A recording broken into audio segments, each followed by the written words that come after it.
Hello everyone, welcome to my channel. तो यहाँ पे हम लोग पॉलिटी का जो चैप्टर है वो डिस्कस कर रहे थे।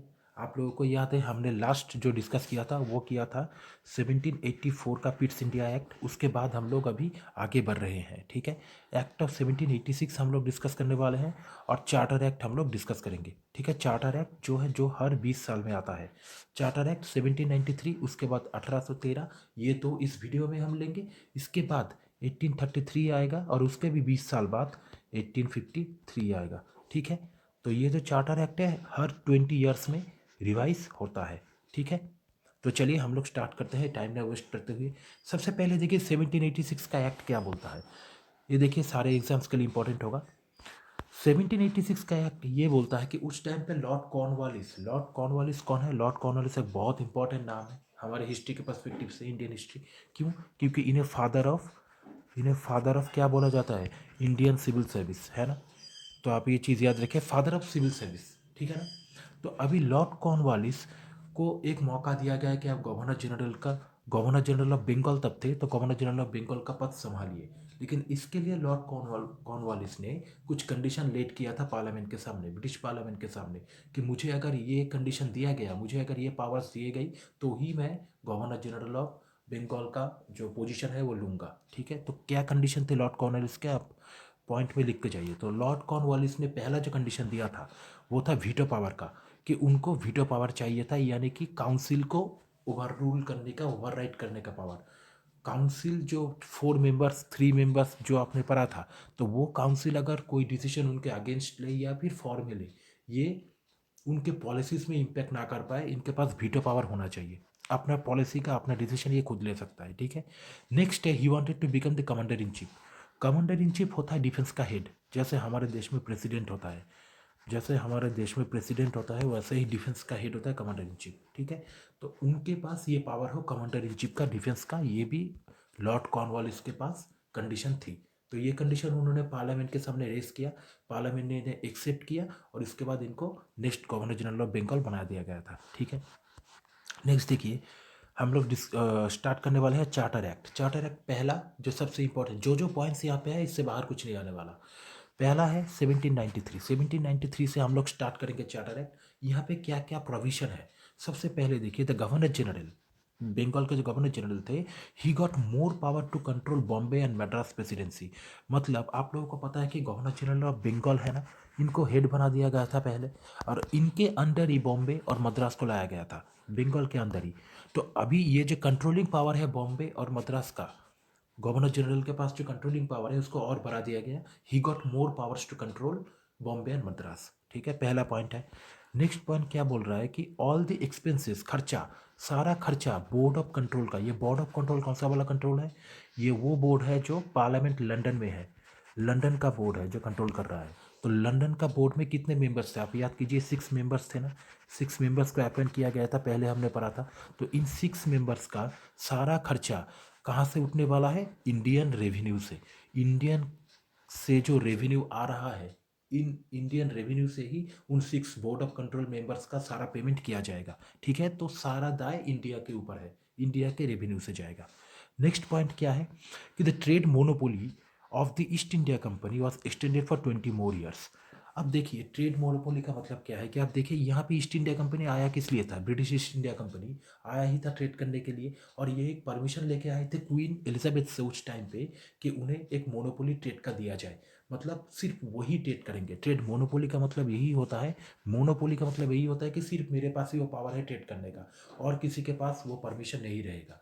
तो इसलिए पूरे पूरा इंडिया में क्या है कि इस उस टाइम पे पूरा इंडिया में सिर्फ जो ट्रेडिंग करने का, पैसा कमाने का रास्ता था वो ईस्ट इंडिया कंपनी के पास ही था और किसी के पास नहीं था। इसे ही ट्रेड मोनोपोली का परमिशन कहते हैं, ठीक है। तो ये बहुत इंपॉर्टेंट चीज़ है। और इसको क्या किया गया था? एक्सटेंड किया गया था 20 मोर ईयर्स के लिए, 20 साल से ज़्यादा और, ठीक है, यानी कि 1813 तक। इसके बाद देखिए the veto power was extended to the all future governor general. इसका मतलब क्या है कि आपको पता है अभी कि वीटो पावर दिया गया था लॉर्ड कॉर्नवालिस को, और इसको अभी क्या किया गया? सिर्फ लॉर्ड कॉर्नवालिस को ना देके सारे उनके बाद, लॉर्ड कॉर्नवालिस के बाद सारे जो गवर्नर जनरल आने वाले हैं उन सबको ये वीटो पावर दे दी गई, ठीक है। ये चीज़ समझ में आ गई।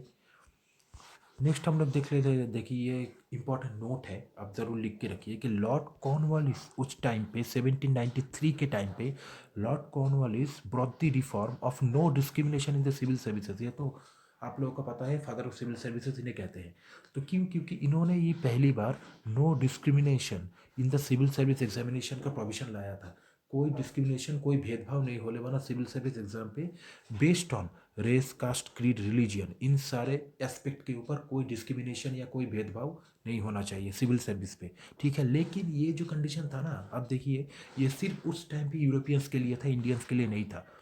Only applicable to the Europeans. ठीक है, 1793 के टाइम पे लाया गया था, सिर्फ यूरोपियंस पे ही ये लागू था। ये इसका एक ड्रॉबैक था। ठीक है, अभी देखते हैं। देखिए नेक्स्ट चार्टर एक्ट जो 1813, 20 साल बाद आया। पहला आया 1793, उसके 20 ईयर्स के बाद आया 1813 में। बहुत ही इंपॉर्टेंट चार्टर एक्ट है 1813 का। देखिए इस टाइम पे जो गवर्नर जनरल चल रहा था वो था मिंटो वन। ये चीज़ आप याद रखिए, लॉर्ड मिंटो वन। ठीक है, मिंटो फर्स्ट उस टाइम पे गवर्नर जनरल थे। तो इस टाइम पे क्या हुआ कि ट्रेड मोनोपोली जो था, आपको पता है ना, ट्रेड मोनोपोली 20 साल के लिए एक्सटेंड किया गया था। तो इसको अभी एंड कर दिया गया है एक्सेप्ट दो कंडीशन। आप पॉइंट्स को याद रखिए, एक है एक्सेप्ट टी एंड चाइना। इस बात का मतलब यही है कि ट्रेड का मोनोपोली जो ईस्ट इंडिया कंपनी का था 1813 के चार्टर एक्ट में उसे बंद कर दिया गया है कि अब आप मोनोपोली नहीं रख सकते। आपके पास सिर्फ ट्रेड करने का परमिशन नहीं रहेगा, बाकी कंपनीज भी बाहर से आके ट्रेड कर सकते हैं, आप रोक नहीं सकते। ठीक है, तो इनमें क्या होगा कि ईस्ट इंडिया कंपनी का प्रॉफिट गिरेगा, प्रॉफिट लॉस होगा। ठीक है ना, क्योंकि बाहर से भी और भी कंपनी आके ट्रेड करेंगे, कंपटीशन होगा मार्केट पे, इंडियन मार्केट पे। तो ये तो हुआ ही, लेकिन दो ऐसा मतलब फील्ड है जहाँ पे इन लोगों का मोनोपोली था, अभी तक ख़त्म नहीं किया था पूरी तरह। एक है टी, चाय का ट्रेड, और एक है चाइना के साथ ट्रेड। इन दोनों कंडीशन में उन लोगों के पास मोनोपोली था। ठीक है, बाकी में एंड कर दिया गया था। अब यहाँ पे एक चीज़ समझने वाली है, वो है deindustrialization of India started. इस बात का मतलब क्या है? देखिए इंडियन ट्रेडर्स को सफ़र करना पड़ा। क्यों सफ़र करना पड़ा? क्योंकि देखिए जब सिर्फ ब्रिटिश ट्रेड कर रहे थे, तो इंडिया के खुद के जो ट्रेडर्स है, इंडिया के जो खुद के ट्रेडर्स होते हैं ना, इंडिया के सारे खुद के ट्रेडर्स होते हैं, उन लोगों को ट्रेड करने का ज़्यादा मौका मिल रहा था, क्योंकि कंपटीशन में सिर्फ ब्रिटिश ही था।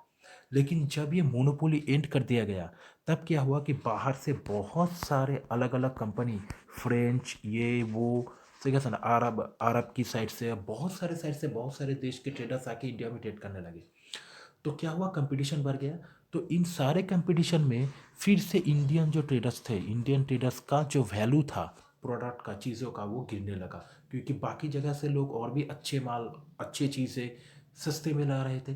तो क्या हुआ कि कंपटीशन बढ़ने की वजह से इंडियन ट्रेडर्स को नुकसान होने लगा।